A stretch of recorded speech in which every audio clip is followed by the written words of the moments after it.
Pod Network Entertainment. Hi, I'm JB. And I'm Ella. At ito ang Kwentong Callroom, powered by the Pod Network. Hi, Ben. Tayo mo na naman. Oo nga, meron naman tayo. Di ba ganito? Ay, sorry. Last time ikaw yung gumanon. Hindi, ako yung gumanon. Ikaw, Oo nga, kaya nga, ikaw yung mali ngayon. So, tama. refer to last episode para nga, makita nyo yan. Kasi meron naman tayong guest. Sino naman yung dinamay mo sa mga kalokohan Ikaw natin? nag-contact sa kanya. Oo, pero idea na. Huwag mo sabing idea ko lang to. Grabe ka. Pero, naiisip ko, yung episode natin, meron tayong similar episode, pero baliktad. Really? Si Ma'am Lenny, naalala mo? Oo. And Robredo. sorry, Lenny Robredo. Oo. May anak siyang doktor. Yes. Ngayon baliktad. Yeah. Ngayon. Although doktor din naman yung guest natin, pero meron siyang magulang na doktor. Basically, ang tawag sa kanya ay?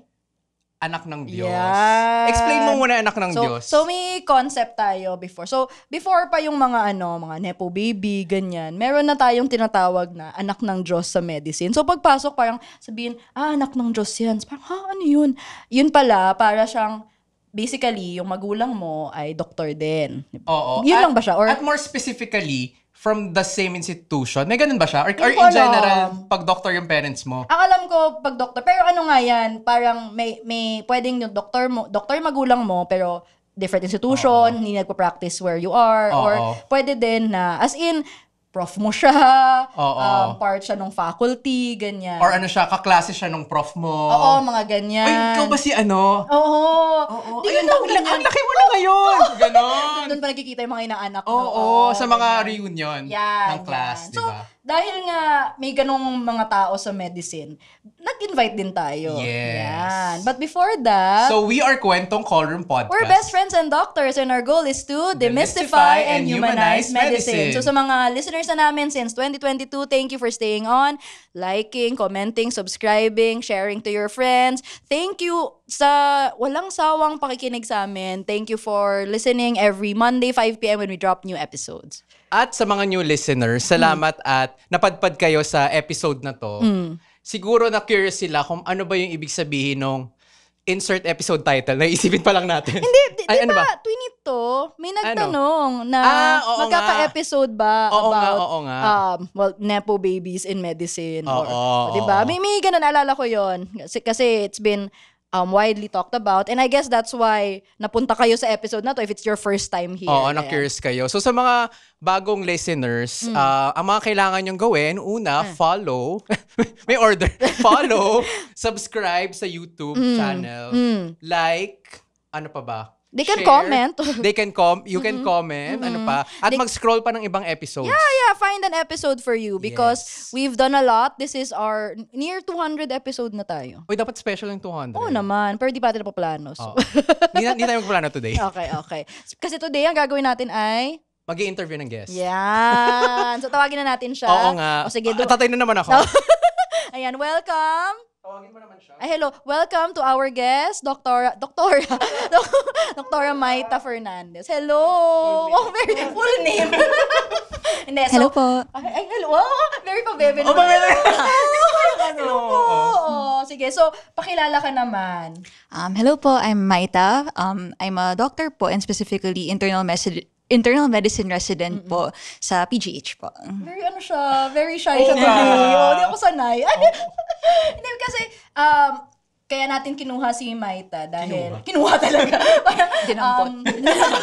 Kasi nga, as our title implies, anak siya ng Diyos. Oo. Kwento mo naman, Maita, konting background. Briefly lang. Oo, paano ka naging... What is the criteria? Bakit ka naging anak ng Diyos?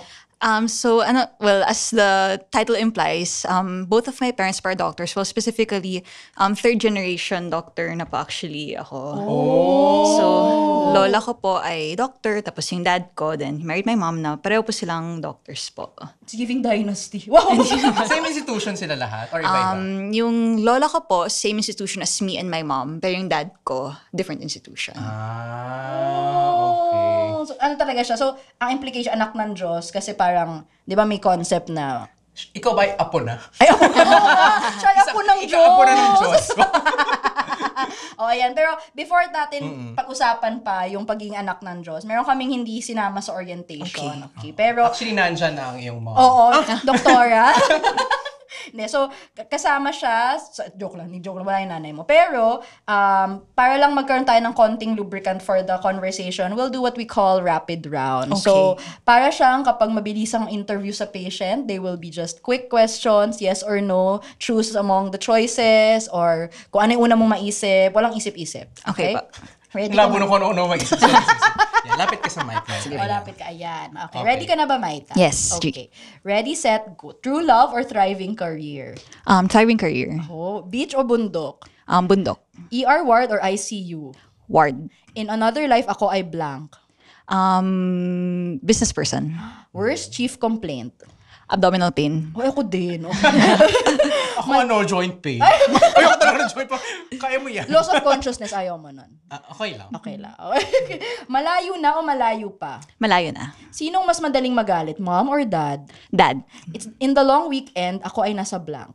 Bahay. Sunrise or sunset? Sunrise. Favorite lab test? Kreya. Sinong una mong lalapitan tungkol sa love life, mom or dad? Mom. Sino ang mas strict, mom or dad? Dad. Mas maraming pera, mom or dad? Mom. Mukhang mabango, mukhang mayaman, o mukhang mabait? Mukhang mabait. Natawag ka na ba sa class dahil anak ka ng Diyos? Yes. In another life, would you still want to be an anak ng Diyos? Yes. Oh, Ay, bongga. daming iyaan pa. Pera ng nanay mo. Alam ko na ngayon. Talaga in-expose natin. Hindi man marami. Mas marami lang. Okay. Sorry daw. So, sorry na, kami wala. So dahil usapang pera. Usapang pera. Hindi, so yung mom mo ay full mo, no? Yes po. And then yung dad mo? GI po. Okay. So, parehong IM po. Tapos yung grandparents. Yung lola ko po ay graduate ng UPCM. But Okay. parang nag-Manila Health Officer po siya. Parang hindi na po siya nag-subspecialize. Okay. So you've been in the medical profession all your life, para exposed to doctors all Yes, your life. ma. Okay. May kapatid ka ba? I have 2 sisters na younger. Doctor din? No. So interesting yan. Bakit ikaw napili mo? Ganun siya. Sige lang. Actually po, so yung lola ko po, like, nag-doctor siya, nag-Manila Health Office. Actually, during the war, parang intern siya sa PGH during the Liberation of Manila. Oh, wow. Pwede i-guess. Yes. Okay. But then, parang eventually, naging business person siya. So, of all of her kids, parang 4 sila magkakapatid. Yung dad ko lang po yung nag-doctor. And then, my parents, they met in residency. And then, naging sila. And then, out of their 3 kids, ako lang po yung naging doctor sa kanan. So what drew you to medicine? Parang I feel like I'm one of the lucky people na, no doubt, like, I knew what I wanted to be nung bata ako. Kasi yung iba kasi, pag nakikita yung parents nila na doktor, either na to turn off sila or gusto nilang tularan yung parents nila. Actually po, parang when I told my parents I wanted to be a doctor, their initial response was, wag, don't do it. As in, like, my mom specifically, she said na, go somewhere else. Kasi with the amount of work that you do, hindi compensatory yung kita mo. Gets with the, like, imagine the number of duty hours we do. If you put that into business, Okay. sobrang mas dami yung kikitain mo versus being a doctor. Praktikalan din. Yes, ano? yes. Kaya pala business person yung Yeah. attorney. Yeah. Pero, given that, and given na medyo may what made something ba with your parents that you felt inspired to go into medicine? Or was it something entirely separate from having parents who are doctors? Like, na-expose talaga kami, like, as a kid, like, weekends, maghintay sa clinic, etc. But then, I didn't really see them doing consults. It's not like they made me watch medical videos ng bata ako. Hindi naman Anak, ganon. ganito mag-PE. Yan, oh. Para I just, when they were, like, reviewing me nung bata ako, like, sa science class, math class, yung process, yung scientific process of doing stuff, yung parang problem solving. Anak, differentials. Come on! Anak! Not exactly like that, pero like yung process. Yun yung nagustuhan. And my dad said na, oh, if you like thinking that way, then you might enjoy medicine nga. So parang gusto mo yung mga nag-investigate ng cause, Yeah. ganyan. Oh, very pa-detective, ganyan. Yeah. Oh, okay. So, to be clear, never ka pinilit, never ka... Yun nga, parang May clarification. Ay, they kasi actually- a lot of people ganun yung experience, actually. napipilit. Parang they actually tried to turn me away from it. But then, yun nga, I know a lot of people na parang anak ng Diyos, na pinipilit sila, na luckily never ko naman na-experience. And parang I can't imagine being that position. Kasi after being a resident, like, you know how hard med is. Imagine mo na nagdudusa ka sa duty na hindi mo pala gusto yung ginagawa mo. Yeah. Kung sabi mo nga business yung isa, no? So you considered other paths din? Or, Yes. okay. Pero like, sometimes you think about it, then lang na, parang gusto ko talaga yung ginagawa ko. Hindi umaabot sa parang, sana ganito, or mag-apply sa ibang bagay, ganyan, never umabot. Kahit during med, hindi mo naisip. Talagang gusto. Parang research lang. Parang too late naman na. Pero during med, hindi talaga. Gusto ko to, ganun. Yes.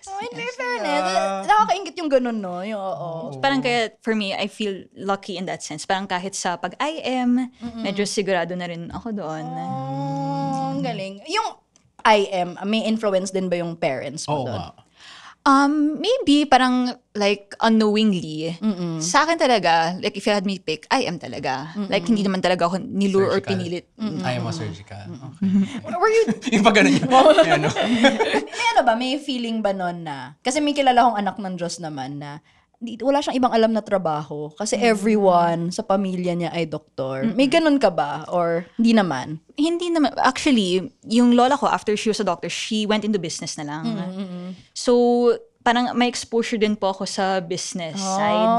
Parang I have, yung mga tita-tita ko, those who didn't become doctors, they went into business. So, parang may exposure naman din po ako doon. But it's like, not for me. Ang galing. It's nice to meet people who already knew what they wanted early on. Kasi mahirap yun Oo. Balikan ko lang yung sa clinic. Anong experience nun? Parang naghihintay ka sa clinic, ganun? Actually, parang, I think one of the unique things about growing up as anak ng Diyos is yung experience kapag bata ka. Kasi, imagine mo yung schedule ng doctor.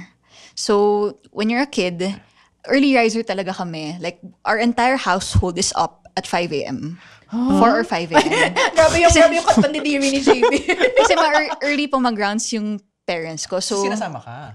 hindi naman po. Parang pagising nila, nagigising na rin kami kasi kailangan kami ihatid sa school bago sila mag-rounds. So, di ka nalilate sa school? Hindi. Kasi nga maaga pa, di ba? Nasa school na. And imagine po ninyo yung kapag holidays. Oo. Like Christmas, New Year. When you wake up, wala doon magulang mo. Like for me, that was one of the most striking things growing up as anak ng doctors na nag-rounds sa umaga. Like they do their rounds early, mga 6 to 9, para they're home by like Christmas lunch, New Year lunch.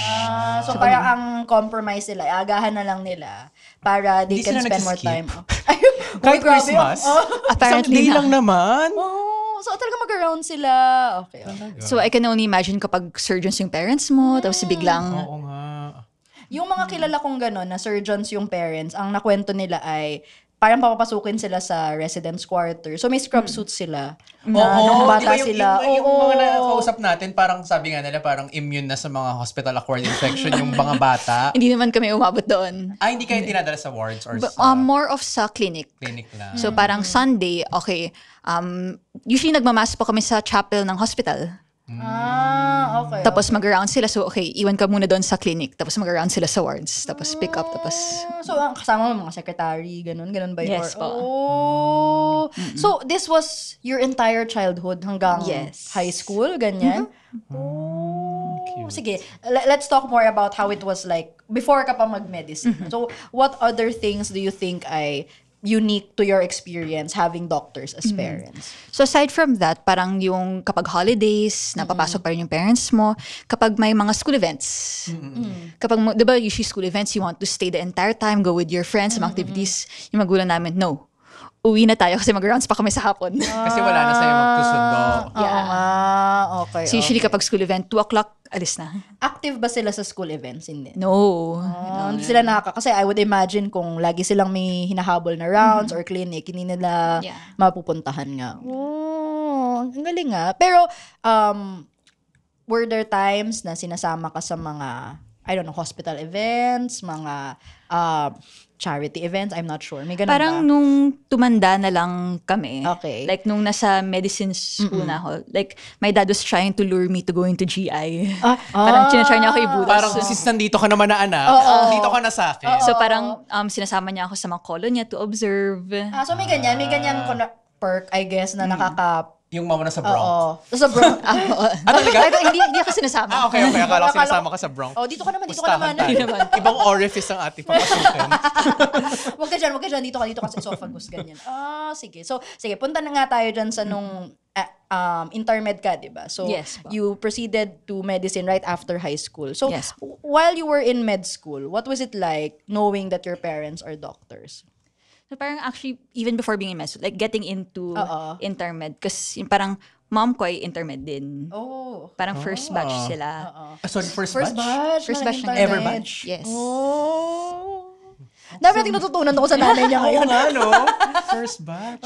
So parang may pressure talaga of Okay. getting inside. And then, although, even if you don't get into intermed kasi may mga ibang paths naman to get into medicine. So hindi naman siya end all be all. But like getting into intermed, nag-cross talaga sa mind ko like, what if people think na nandito lang ako kasi parang anak ng Diyos ako. So, there was always that thought in your head. Parang na, at the start, like when you get in at first, you wonder if that's going to be the first impression, if that's what people are gonna think of you when you meet them. Kasi, sige, for context, di natin babanggitin sino nanay niya. Pero, siya, active yung mother niya in the institution. Very, as in, kahit kami, nung med students kami ni JB, kilala namin siya. At least 3 lectures in my med school life. Nag-lecture siya. So, I would understand why there would be that pressure na, anak yan ni ganyan. Tsaka pinag-uusapan yan. Tama ba din? Anak yan ni ganyan, papasok daw si ganyan. Parang is-lay na natin na meron talagang ganong connotation, di ba? Pag anak ng Diyos, ang iniisip ng mga tao, ay, nakapasok yan kasi ganyan. May ganun talaga eh. I mean, yun yung parang di pinag-uusapan. Pero among the non-anak ng Diyos, pag nakakainis yung anak ng Diyos, Parang, pag nakakainis yung, hindi naman dapat nandito. Sorry. ay, wala Intrusive thoughts. Wait, ako ganyan kay Maita. Anyway, iba yung kay Maita. Pero sige, so, when you got in, what was that like naman nung nakapasok ka na? So nung nakapasok, parang in dealing with that, yung thought behind, parang sabi din ng nanay ko ay, parang alam mo naman na masipag ka. Like, just work and let your work speak for itself. Kaya nasanayan niya ganda ng mga words of wisdom. And I can say that the work spoke. Wow. Kasi, I mean, si Maita, sorry. Words po. Sorry. Nakatawa lang, nagulat lang ako. Hindi, kasi si Maita, to be fair, diba, pinag-uusapan natin yung mga residents, isa sa mga pinaka-efficient. Ngayon lang niya malalaman yan. Ay, sorry. Totoo yan. Totoo yan. As in, sabi talaga na, yung Nung first year pa kayo. Yung first audit mo, parang super na-impress si JB nung kwento niya sa akin. Oo. Na parang, you speak with authority, ganyan, with... Kung blinded ako, parang third year ka na nun. Ay, kinilig siya. Pero, So, yun lang naman, just to reassure that the pero word spoke. That's also to say na while there is a connotation nga na malaking influence nga ng parents, pero may mga gagaling din talaga na deserve naman nila yung kung ano mang nakuha nila. But of course, there are advantages, I guess. Yes. Well, first of all, dahil nga medyo aware ka sa system. Alam mo kung ano mga hihingin sa'yo, and same institution pa as your mom. So it's an environment she can tell you some things about already. Sige. Kinakantsawan ka ba ng mga classmates, ganyan, or ng mga batchmates? May ganun ba? For me, personal experience ko, parang hindi naman. Pero you never know, baka behind your back or sa mga private conversation. Pero to my face, wala naman. Marami ba kayo na anak ng Diyos sa batch nyo? Anak ng doktor, yes. Anak ng faculty, meron naman din. Meron naman din. Kung batchmate ka ni Maita at pinagtawaran mo siya, please leave in comments. Anonymous. Pero ang galing na parang, even with that pressure, parang you still, may ganun bang pressure as anak ng Diyos? You want to make a name for yourself? May ganun ba siya? Or parang may part ba na hindi ka yung shadow ng parents mo, hindi ka magtatago dun lang. But I think more of yung pressure. Like, nung intern po ako, meron pa kaming activity na grand rounds. Okay. So, you see a patient, tapos i-present mo sa, parang audit po siya, but interns yung nagpe-present. May ganun pa po kami. And then, nung time na yun, it was over Zoom. Tapos, right before I started, minessage ako ng resident coordinator na, manonood daw nanay, manonood daw magulang mo. Oh my God! Parang school presentation lang. Parang sasayaw lang si Maita. Yun. I mean, instead na song and dance, yung presentation, nagko-comment ba sila na, anak, parang hindi ka masyadong sure sa different? May ganun ba? parang supportive naman sila. Okay. Kasi naalala ko, yung audit nga na sinasabi, nandun din siya. Yes, ba? Oo, nandun siya. Nagtanong nga ba yung mom mo? Oo, parang nagtanong siya. Nagtanong po siya. Sir, siya yung nagpa-straight audit po nun. Oh my God. Alam niya ikaw, yung RIC. Opo. Talaga namang nanay.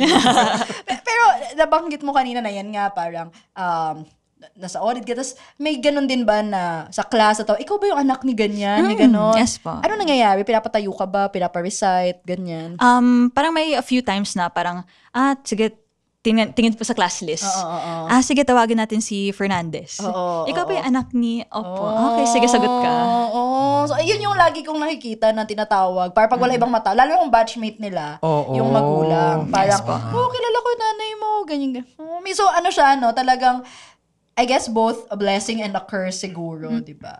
So, wala yung tanong ko kanina, di ba? Pero, bukod sa mga ganyan, are you able to ask help from your parents? Let's say, nagka-struggle ka with a subject or nagka-struggle ka with a duty. May ganun bang parang... Nung pull mo module. Pwede ka ba magtanong sa mom mo? Ma'am, paano ba tong PFT? Ganyan. May ganun. Parang yes, like when there are cases na I have a hard time with, especially ngayon po as Gen Med senior na ako na po yung nag-dispo, parang may patient, hindi ko alam gagawin, tatawagin ko, help me! Cute. May gateway agad to dispo. Hindi ka naman tinatanong pabalik. Meron po. May gano'n. Okay. Pero, dahil nga, parents mo ay doctors, parang nagde-differentials ba kayo over dinner, ganyan? Yes po. Okay. Cute. So, parang minsan inisip ko, like, for my sisters nga na non-med, like, how do they feel minsan na we talk shop a lot over dinner? Walang interpreter, like, translate. Actually, ito yan. Ano naman po. Walang ganon. Interesting. Sige, so, we've touched a bit naman on the advantages and disadvantages. Pero, let's focus more on if there are any specific, ano ba gusto mo unahin, Besh? Disadvantage or advantage? Disadvantage siguro. Or cons or parang not so good part. Or ano. You've mentioned pressure and yan, mga natatawag sa klase bigla. And I guess, do you feel sometimes there's an undue spotlight na you'd wish wala ka, ganon? May ganon ba? I think kasi parang there is a bit more attention. Okay. But I don't think parang like unfair Attention. Kasi Okay. parang, as you mentioned, you get, parang there are like, by being anak ng Diyos, you already have a parang foot In the in the door or parang na-expose ka na early on. So, parang hindi na unfair yung expectation na tatawagin ka or etc. Parang kung nakauna ka na by a bit, then deserve naman yung... That's for me, in my opinion. Pero interesting opinion yun. perspective Oo nila. nga, oo. Pero ano ba, when you can, iniiwasan mo bang i-bring up na anak ka ng Diyos? I don't bring it up first. Okay. Pero if someone says na, anak ka ba ni ganito? Then, Parang disown yung parents.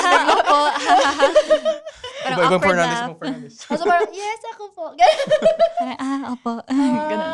Okay. So, pero hindi mo siya i-volunteer na... But, sige, ano na lang to, blind item. But do you see other people doing that? Na... Not, or unless parang ninong or ninang mo or parang ganun lang. Oo, barkada ng parents mo na sinabihan ka talaga, ay, mag-hi ka kay tito or tita blank. Okay. And then parang more of social politeness na lang po Okay, siya okay. instead of... Okay. Pero parang dun siya lumalabas sa usapan, yung pag-ianak ng Diyos. Okay.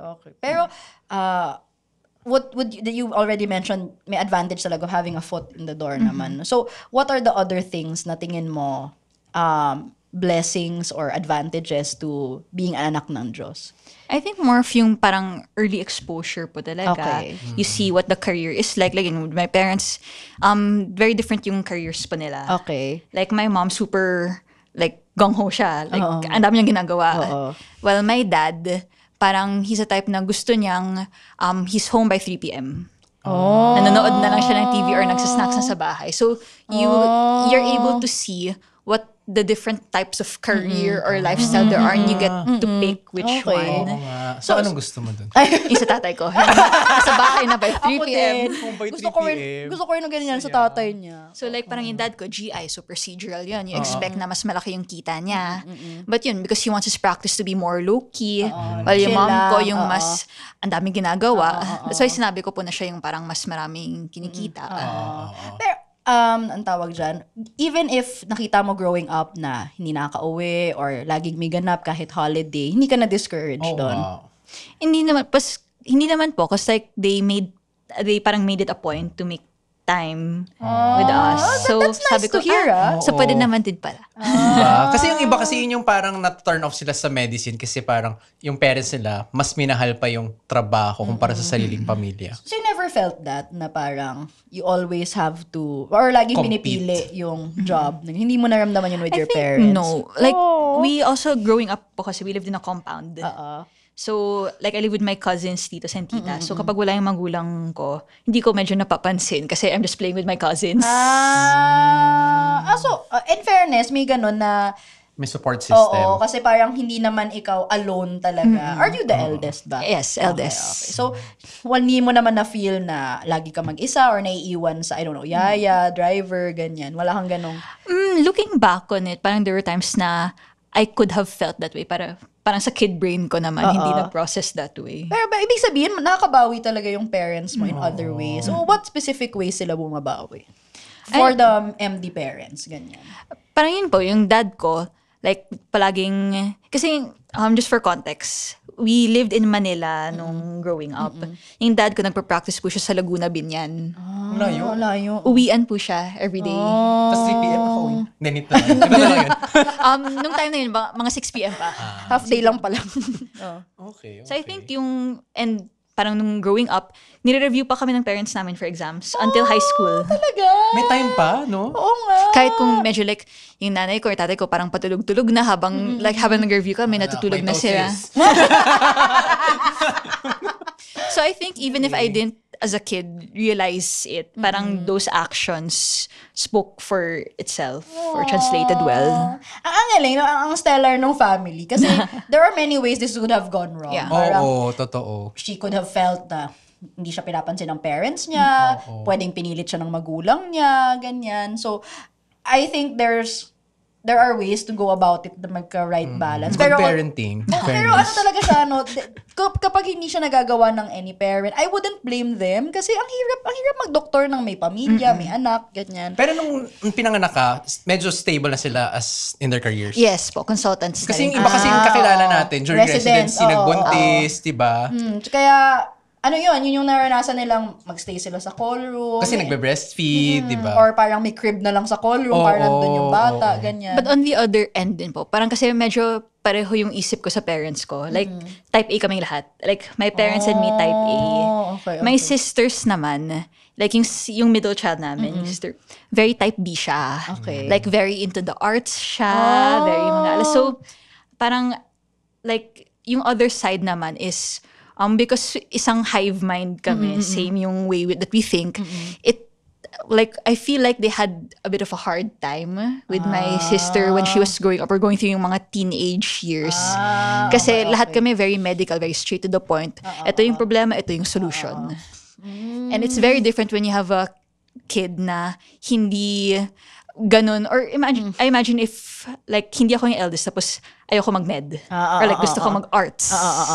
Tapos, hindi naman sa pinipilit nila ako mag-arts, but difficult to understand that way of Iba yung language ganong kasi. thinking. Yeah. And hindi sila sanay sa ganon. Yeah. So, in a way din, dahil pinili mo mag-doktor, although di ka pinilit nga, Yeah. advantage siya in terms of your relationship with your parents. Yes, exactly. Kasi parang, Tsaka sa dinner table, diba? Yeah. Yung medical jargon. tsaka parang you have something to talk about eh. Yung environment is the same, the work. Shared the work. experiences, Oo. diba? Tapos Yeah. same people actually, lalo na kasi kilala rin naman ng mom mo yung ibang mga At saka prof. na-imagine ko, with the shared experiences, may mga tips ba yung mom mo? Like, clerkship, internship, may mga ganun ba?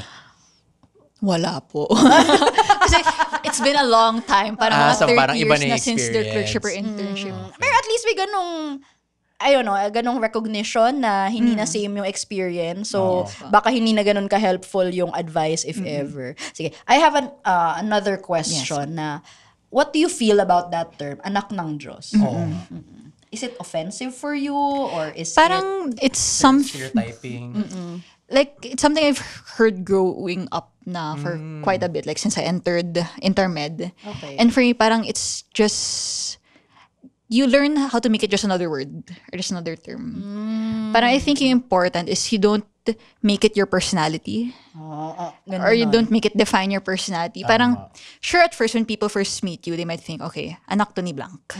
Pero dapat by the end of like kapag mas nakilala ka na or like once you're done with your med school or whatever, you'll be known as blah, blah, blah, blah, blah. Tapos anak din pala siya ni... Parang ano na lang siya, aside na lang siya Yes. dapat. So, parang yun yung, I think based on what you've told us, yun yung medyo goal mo na. Parang, hindi talaga siya matatanggal sa identity. Kasi sila naman talaga yung magulang mo. Ayaw mo naman sila i-introduce for that. Pero, like, you should be known sa ginawa mo talaga as yung how you are sa person, yung trabaho mo, etc. Tapos, tapos anak din pala siya ni... Tsaka ano talaga para, you're right, it's not something you can do away with kasi you were born with these parents. So, and as we said, there are advantages naman talaga to it. Would you say there are more advantages over disadvantages? I think, well, for me kasi na, given the fact na I really wanted to do personality, yes. Yes, that's why for me, yung yung spotlight, yung extra expectations, I don't feel it's unfair. Pero may mga batchmates ka na anak ng Diyos or kahit hindi batchmates na open up nila na ay pinilit lang ako actually.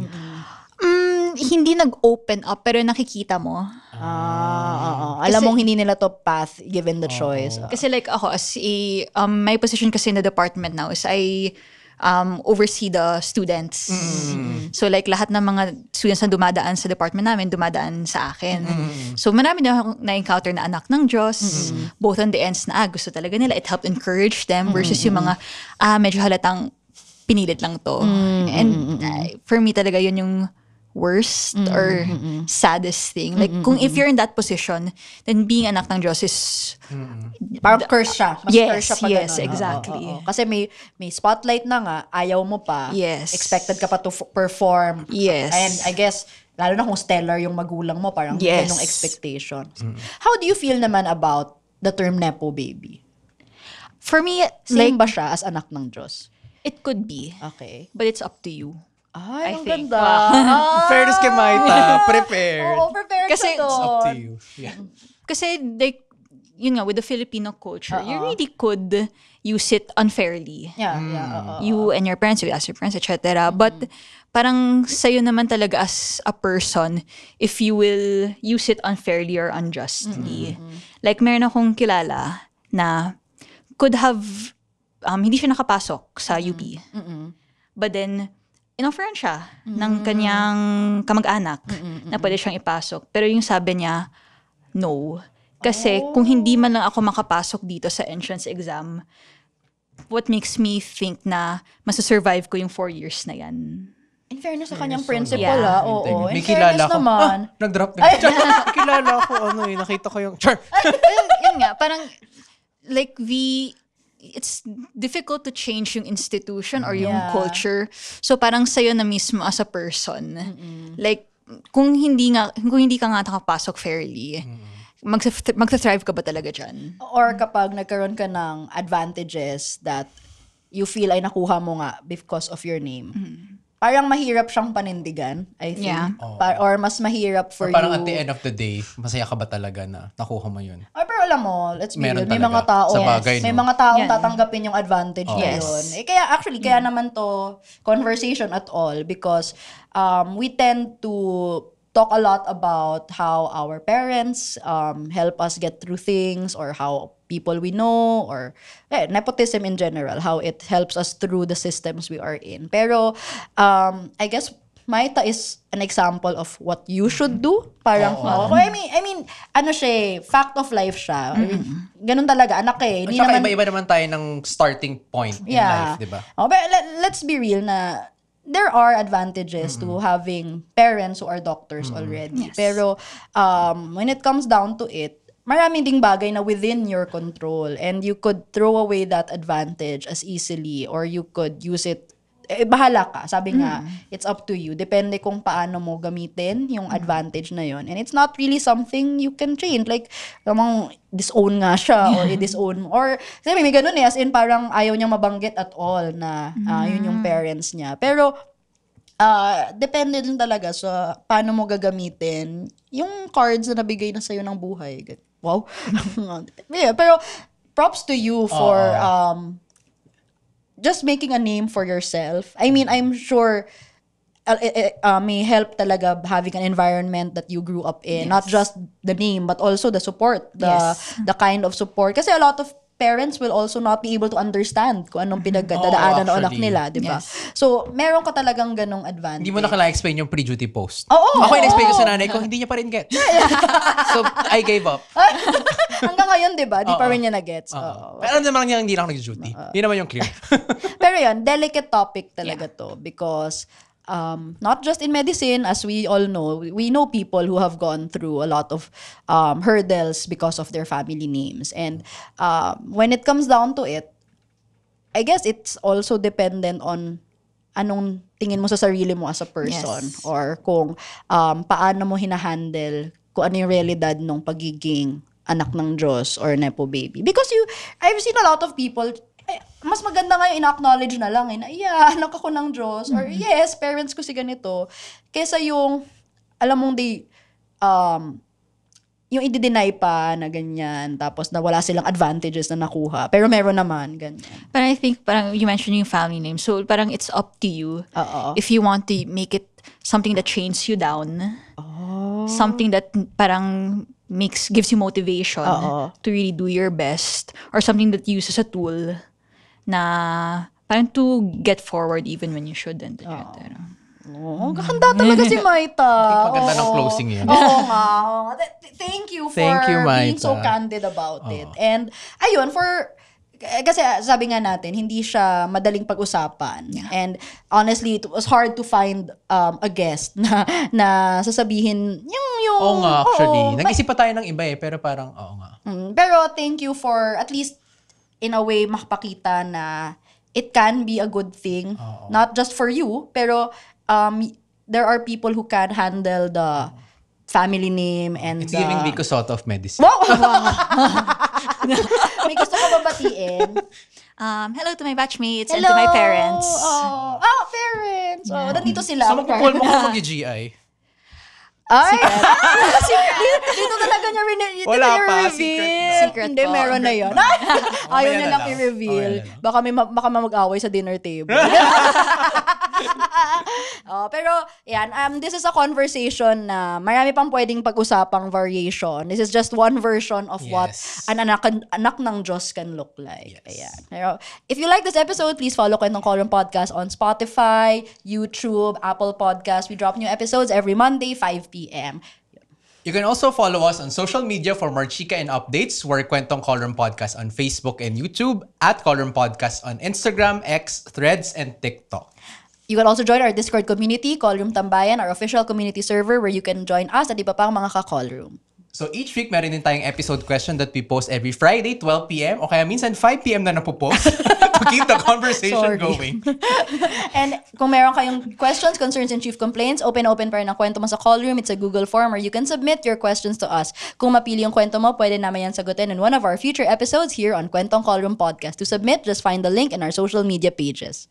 And if you want to reach us via email, you can reach us at kwentongcallroom@gmail.com. That's kwentongcallroom@gmail.com. At Maita, thank you. Thank you po Yes. for inviting me. Sabayan mo kami sa outro. With that, I'm Ella. And I'm JB. I'm Maita. And this has been Kwentong Callroom.